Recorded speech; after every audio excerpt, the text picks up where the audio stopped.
Hello, it's Adil speaking, Mr. Intermarket Analysis, bringing you a review of the German DAX going into Monday's trading, the 23rd of December 2013.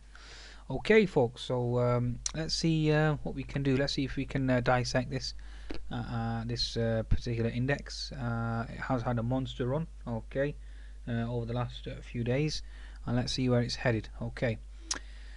Right, so the German DAX. Okay, I'd like to start off with the euro first. Let's just see how sensitive it is to the euro. So we've had a thrust here from the 16th. So I've got a 60-minute chart here of the German DAX, which I'll explain with regards to the IHS formation, which obviously is its target.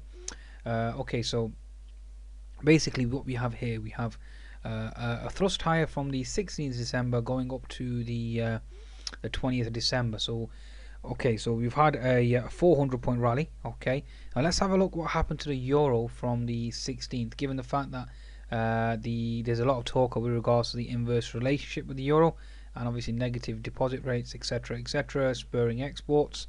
So let's try that thesis. So let's see if the euro has fallen from the 16th of December. So if I go to a 60-minute chart on the euro, okay, so basically the 16th of December, as you can see, the euro has topped out.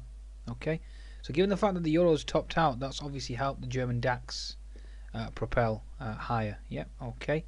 Now, if that theory holds, and that's the theory that we are obviously assuming at present, okay, then there's definitely an inverse relationship there with the German DAX and the euro. Now, having said that, obviously keep that thought in mind now. Given the fact that we know that relationship is there, we now have an inverted head and shoulders formation on the German DAX. So if we German DAX, so Euro USD. So given the fact that the 16th of December that topped out the euro, and obviously the euro's fallen since then, and the euro has failed to make any new highs above the 1.38 level, that caused the euro to obviously collapse or hold resistance, which obviously has helped the German DAX rally. Then on that same thesis or presumption, then we can conclude that an inverted head and shoulders formation, which is now active on the euro, okay, will obviously cause the German DAX to fall. Okay, so inverted head and shoulders target, according to this pattern here, we have the head at 1.3625, the neckline at 1.36. Let's just call it 90, and let's just call that 20. Okay, and basically you're looking at a 70-point rally on the upside. So if you project that, you're looking at around the 1.3750 level, which is around the 200 MA. Okay, so given the fact that the euro is going to propel higher, that means that the German DAX will certainly be coming into some type of resistance. Now that's just looking at it from an intermarket analysis perspective. Okay, now what's the backdrop in terms of fundamentals? Basically, we've had a stronger GDP out of the US. Okay. So that certainly helps the US dollar component, okay, which means that the Euro USD will fall, okay. But the market has reversed in the opposite direction. So basically, it sounds like the euro has already, or Euro USD has already factored in the strong data. Hence the reason why you've had a sell-off since then. Obviously, that's a tapering sell-off as well, okay. And this inverted head and shoulders seems to be playing out. Interesting. Okay, let's just call it interesting for now. Now, with regards to the economic data out of the eurozone, obviously consumer confidence has risen, steady W data has risen, so the data out of Germany has been quite strong, and even the euro to a large extent as well. So that's obviously helping the euro itself, and obviously the sell-off that we've had ever since the 16th, 13th, 12th, where the market's topped out the 1.38 level. That's mainly one tapering concern, and two talk of negative deposit rates as well. So, given the fact that nothing's been confirmed with regards to negative deposit rates, and there's nothing concrete that's come out of Draghi's mouth, let alone the rest of this noise, the rest of the ECB politicians that keep drumming the beats of a negative deposit rate, basically are all noise. Okay, it's Draghi that's the most important obviously aspect of it all, and given the fact that you did have certain inflation data ticking higher in the eurozone as well, that does obviously weaken the argument of a negative deposit rate going forward. Okay, so whatever the noise is or whatever the fundamental news flow is in the background, technically this Euro currency certainly wants to go higher. So obviously that doesn't bode well for the German DAX going forward. But again, there's a lot of divergences right now and a lot of light volume, Christmas activity, end of year, etc., window dressing, call it what you want. But you could certainly see the spike. I mean, look at that spike that occurred on Friday. I had a short on the euro from around the 1.3685 level. And before I blinked, it had spiked all the way up to here around the 1.3705, where I didn't even get my full averages in. Okay, so I managed to short it on the way down, got out around the 65, 66 level, and certainly looks set for further drops on the 10-minute chart. But on the 60-minute, as we already know, we've got an inverted head and shoulders pattern. So a lot of things to consider there. But at present, let's not talk about the euro. That's just something that we've already just wanted to just basically go over and realise that pattern is certainly in the background, which could thrust the euro higher, which means that German exports come under pressure given the fact that the euro is appreciating. Okay, so now let's have a look at the German DAX. That's the most important thing. So let's go to the German DAX now. So like I stated, the overall economic data has been pretty resilient. I did expect, as you all know, I expected a H&S formation to play out. Given the fact that the market has rallied to such a large extent and a lot of the good economic data is factored in, okay, and given the fact that we've had tapering, I expected the tapering to occur, and I expected the gap first of all here to be closed. That's 8,920, sorry, and then obviously the gap below at 8,730. That's why I expect it to happen. But given the fact that the market has, even with tapering, the market continues to rally, which, to be honest with you, has bamboozled and baffled a lot of individuals, hence the reason why we've had powerful short squeezes, okay? So we have to trade what we see, not what we think, okay? So there's a lot of adjustments that need to be made. Now, I'm questioning myself at present whether the adjustments are due to light volume, manipulation, distortion. Obviously, a lot of the big players are not around. And also, the right shoulder I expected to play out and to go to the downside. Why? Because China has been negative all week. Okay, Hang Seng, Shanghai have been getting hammered day after day. Okay, so last week certainly wasn't a good day for the Chinese market, and obviously, given the fact that we have intermarket analysis, the Chinese market is very important bellwether with regards to forecasting market direction going forward. So there's definitely a divergence there between China and between the German or the European and US indices. So again, another conundrum.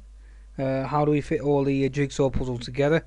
And last week, that's why initially I was up 145 and I ended up just about managed to end up with plus 30, plus 40 for the end of the week. So it was a tough week for me. Usually, like I said, I usually nail in excess of 200 points a week, give or take. Okay, and on the fundamental analysis, I managed to get plus 90 on the FTSE on the upside. As soon as Mr. Carney started talking about the interest rates and the currency, and you obviously had the jobless data as well.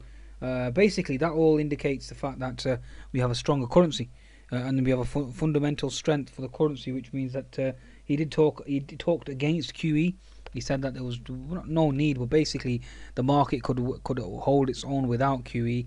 And I expected that to trigger the sell-off on the FTSE as well, okay, which in turn added weight to the German H&S formation. So if you go to the weekly chart, what do you see there? H&S formation. What do you see in the German DAX on the 10-minute chart, on the daily chart? H&S formation. So that certainly added weight. So all the jigsaw puzzles were aligning and fitting together. So obviously the markets are short squeeze last week, quite a powerful short squeeze as well. Wasn't certainly no small short squeeze. So again, do I attribute that to the holiday light volume manipulation, or is that actual true price action? Okay, again, very hard to distinguish between the two. Okay, given the fact that China is down, that certainly adds weight to the argument. Given the fact that you got tapering, again, that certainly adds weight for the argument to go down. Okay, so that's my thesis in terms of the fundamentals. Okay. They're two variables that certainly would argue equity prices to go lower. Okay, so let's have a look at the German DAX now. So basically, we've left an unfilled gap behind the German DAX that must close. So I'm certainly expecting that gap to close on the downside. The gap is on the daily chart at present is around the 89180 level. So watch out for that, folks. That's a 220 point drop there. Certainly may well be looking to organise some shorts come Monday. obviously swing trades, that is, from the fundamental analysis service. I'm already short on the German DAX. My stop loss is 9416. Hasn't been clipped yet, or got mightily close. Got to 9413, I think, and but yeah, just about survived by 3 pips there. But certainly have a bearish bias going into Monday. I've already got a bearish bias because I'm short the FTSE and DAX. Okay, so that's okay. You call it biased inherently anyway, because given the fact that I've already got positions. But again, nothing really changes.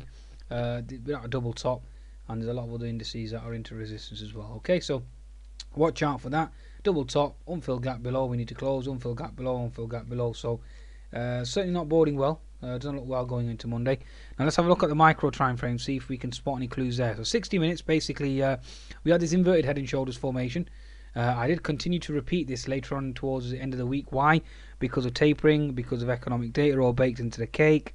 Given the fact that the strong German data didn't allow for the ECB to do negative deposit rates, inflation rate was ticking higher. Obviously, again, no negative deposit rates, and that obviously can cause a sell-off in the German DAX. Given the fact that the US and obviously UK markets are all under pressure, and given the fact that China was down at negative for the week, okay, that again was a catalyst to sell off on the German DAX, but we failed. Okay, and the market's continued to short squeeze higher. Why? Christmas holiday, etc., etc. I've already put arguments for low volume. So very, very remarkable, given the fact that we had tapering as well. I find it very hard to envisage that we did hit the 9400 level. So again, the market is a market. We must respect the market for what it does and adjust our understanding and our analysis accordingly. Okay, if you're going to be stubborn and keep you short without any stop loss and keep averaging into a losing trade, etc., etc., that's going to get you nowhere. Okay, you must be flexible. You must be able to adapt. Become a chameleon. Okay, become a chameleon. Switch your bias, bull, bear. It doesn't matter. Okay, what matters is you make money. Okay, so I'm gonna hit your targets consistently and have a high accuracy level. I don't really care. If I'm short and I get stopped out, I'll have to reassess. And if the bias is long, I'll go bong. I don't care. Okay, if the bias is short and my fundamental variables are telling me, or intermarket analysis variables and technical variables are telling me to short, I'll continue to short. I don't really care. Stop losses in. I usually use 25-30 point stop losses on all trades, or usually between 30 and 40, given the fact that the DAX is quite volatile. And if it's hit, doesn't really matter to me. Doesn't make any difference whatsoever. No emotions, folks. Unfortunately, I see a lot of individuals, especially in the live analysis service and the fundamental analysis service, and just in general in the chat room that I have on my website, and even on Twitter you can read as well, that you have a lot of people with emotions getting frustrated and so on and so forth, and losing self-belief and denying themselves, etc., etc. These are all things that you have to combat as a trader. Okay, these are all emotions of fear and greed that are your greatest enemies. Okay, and how do you combat that? Really, at the end of the day, is by finding a mentor. Find a mentor you can spend some time with. It is very hard in this day and age. I have to admit, everybody's busy with their jobs, etc., etc. There's only so much time somebody can give, and there's not many teachers out there left now, unfortunately. Historically, obviously, if you look at the West, well, not the Western, but even the Eastern tradition, okay, there's always something called a guide, whether it's a Sifu, whether it's a Sufi, whether it's a spiritual master, etc., etc. People are there to guide you and help you, etc., etc. Nowadays, unfortunately, nobody has any patience, and there's not many there's not many people that want to teach, and two, there's not enough patient people around. Okay, and the days of auditory knowledge being passed from one generation to another has basically ceased to exist. Okay, you only find that now in like the sub-Saharan countries, or the Bedouins, or very remote places in the world. It's like places like Mauritania, for example. Okay, where everything really is committed to memory and then passed on from generation to generation. Remarkable. Okay, truly remarkable. But them days are long gone now. Okay, everything's changed. The whole game's changed, and we live in an information age where we have knowledge at our fingertips.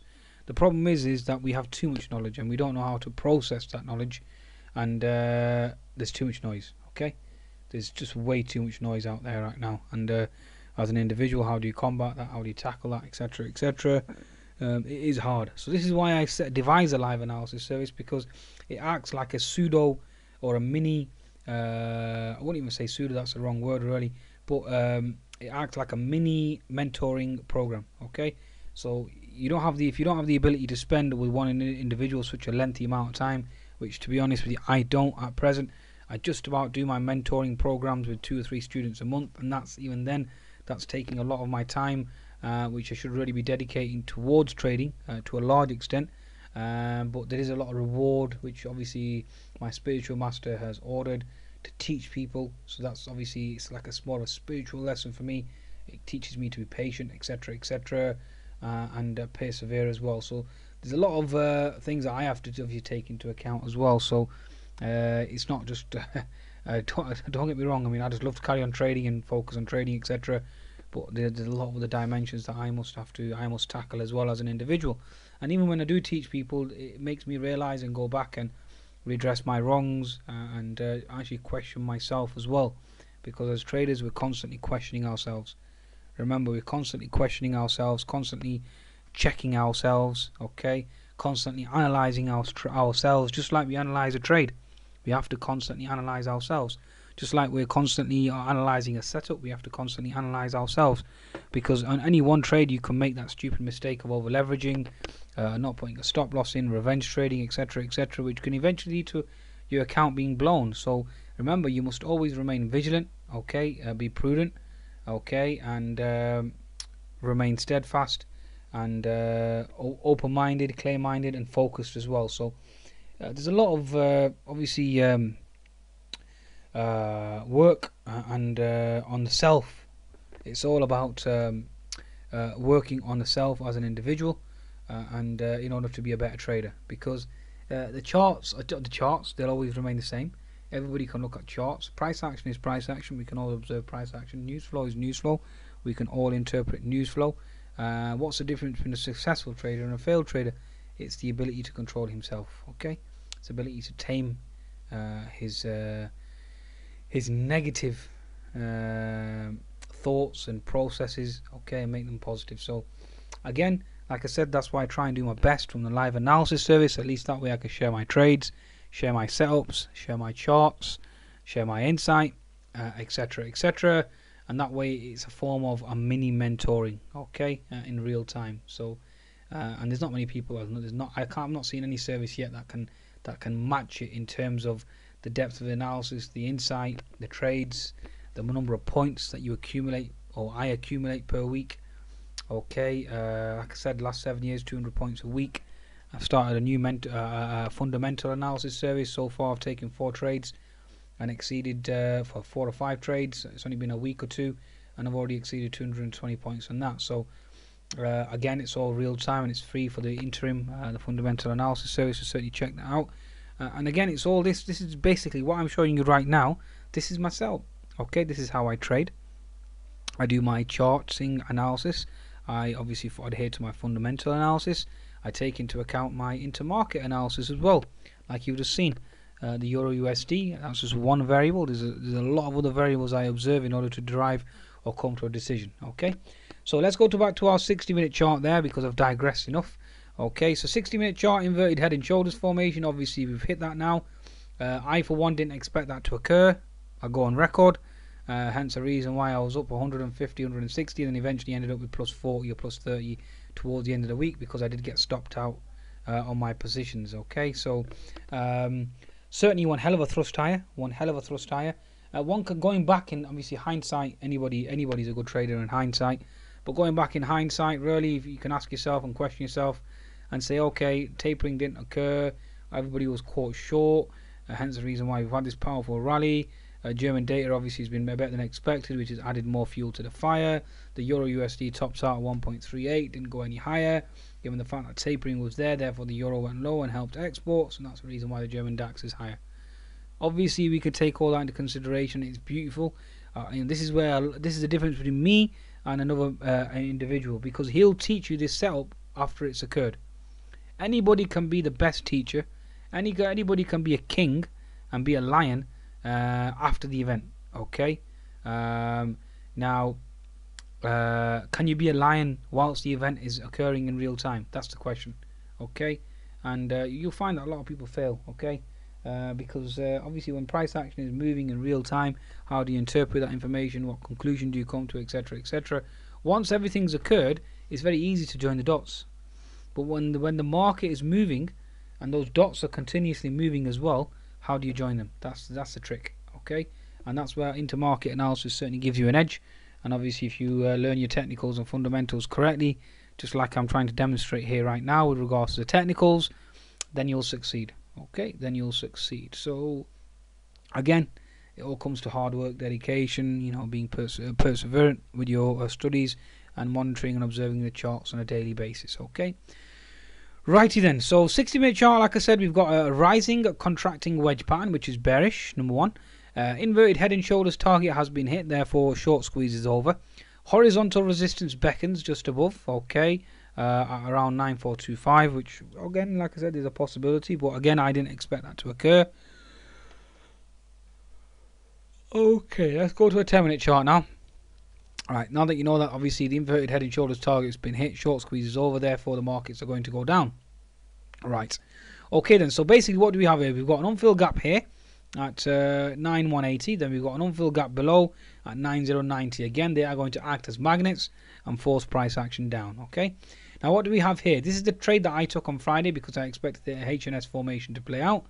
Okay, and obviously close the gap below. The market had gapped higher given the fact that China was down heavily overnight, and obviously the Asian markets were under pressure as well. Okay, all in all, yet this market chose to ignore that. Okay, and which was a conundrum. Okay, because you had the Hang Seng down 77 points. You had the Shanghai, as you can see from here.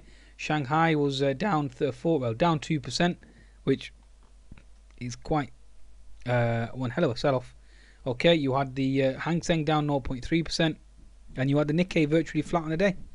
Okay, so that's not a positive signal. Certainly not a positive signal. So, certainly not a positive signal.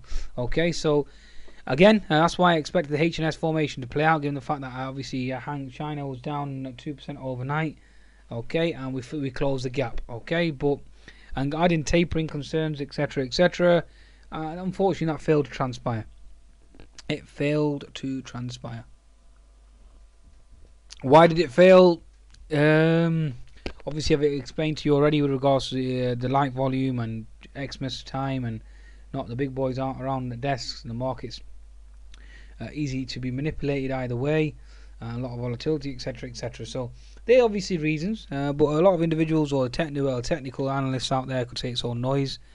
Basically, the charts are telling you that it's had a failed HNS, therefore we short squeeze higher, and that's exactly what happened. We went and hit double top resistance, and but I do expect this channel to break lower, and the markets to close the gap going into next week. So it's a tricky one. Okay, it's a tricky one. So all we can do is choose our setups, follow our fundamentals, and listen to our intermarket analysis variables, and that should give us the ability to dictate which way the market's going to go. So now you know the gaps that are in play. Okay, so watch out for those levels. Okay, now what I generally tend to do as well in terms of the German DAX is I look at a lot of the variables in the German DAX. Okay, so for example, I could look at Daimler, and I'll attempt to dissect that on a daily basis, or a could be a 10-minute or 60-minute basis. But the reason why I was bearish on the German DAX is because we had a HNS formation on Daimler.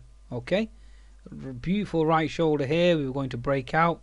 The market was going to move lower and hunky dory. Okay, on the short side, that didn't happen. Okay, didn't happen. So again, a challenge, one hell of a challenge. Okay, so you've got HNS within the HNS. So you've got left shoulder there. You got your head obviously here. We were going to create a right shoulder, then obviously we were going to go down. That didn't occur. Okay, it did not occur. So again, tricky, very, very tricky, especially given the fact that the market was certainly looking toppish. Okay, so basically Daimler is back at double top or triple top resistance now. Okay, and we're certainly looking for a potential break lower, which really just watch out for that there. As an individual, this is a daily chart, by the way, just in case you're asking or anybody's confused. And obviously you've got an upper channel resistance and double top resistance, etc., etc., etc. So certainly looking bearish for Daimler. Okay, if you look at a 60-minute chart of Daimler, again, like I said, double top resistance. We're in that region now. We can go to a 10-minute chart, and we seem to have put in a topping tail there. and the market does look as if it wants to reverse on the downside. So certainly keep an eye out for Daimler. Okay, so it's certainly not looking bullish right now. Certainly looking like it's exhausted at present. Okay, let's have a look at Deutsche Bank. Okay, I think they had a fine, if I remember correctly. And daily chart obviously doesn't look good. We've got lower lows, lower highs. We go to a 60-minute chart. We're into the 200 MA, so that certainly doesn't look good or doesn't bode well. Okay, for the Deutsche Bank. Okay, and obviously we had this horizontal resistance which we broke, and we put on a mini double top there, and looking for a potential reversal in the opposite direction. So it's a tricky one. It's a very, very tricky one. Okay, so basically this is what we have here. Okay, so you've got rising wedge. We've broken out now. Look for a potential H&S formation here. There's your head. You're putting the right shoulder here, and down we go. Yeah. Okay, so certainly watch out for that. That's going to be quite interesting. Nothing really here, to be honest. At present, there's no real nothing really can decipher from here on a 10-minute chart. Really, to be honest with you, 60-minute, like I said, we're into 200 MA resistance, so certainly not looking good there on the 60-minute, and the daily, like I said, we are approaching the 200 MA, lower lows, lower highs, down we go. Yeah, okay. Certainly not looking good for Deutsche Bank. Certainly doesn't look bullish to me anyway at this very moment in time. Hence the reason why I've got a bearish bias in the German DAX. Again, another one. This is quite an interesting one. Siemens, I think is around 10% of the German DAX alone. So that sort of explains everything to you. Okay, so you can see here a beautiful H&S formation. Yeah. The market hasn't put in any other particular pattern. And what do we have here? We've got your left shoulder here, head here, right shoulder here, down we go. Yeah, and you've got the unfilled gap below, which is acting like a magnet. Given the fact that Shanghai was down 2% overnight, that gap should close. Okay, so if obviously if a stock that's almost 10% of the German DAX is going down, what do you think will happen to the German DAX? It goes down. Okay, so these are just a number of variables that can go on and on and on. There's so many different intermarket variables that I have to consider. That again, like I said, if you really want to learn intermarket analysis, come onto the mentoring program, which you'll see on my website. Okay, and certainly there's a video there I've put up for the actual mentoring program and how it basically operates. And learn properly. Learn how the actual market works, not just how your trade works and how it hits target. Learn how the actual market works itself. So very, very important. Okay, so very, very important. So keep an eye on that. Okay, keep an eye on that. Okay, folks. So I think I'm going to call it a day. I think that's enough for now. Basically, the gist is that German DAX is into resistance, and I expect lower prices going into next week. So okay then. So risk on, risk off. Wax on, wax off. Goodbye now.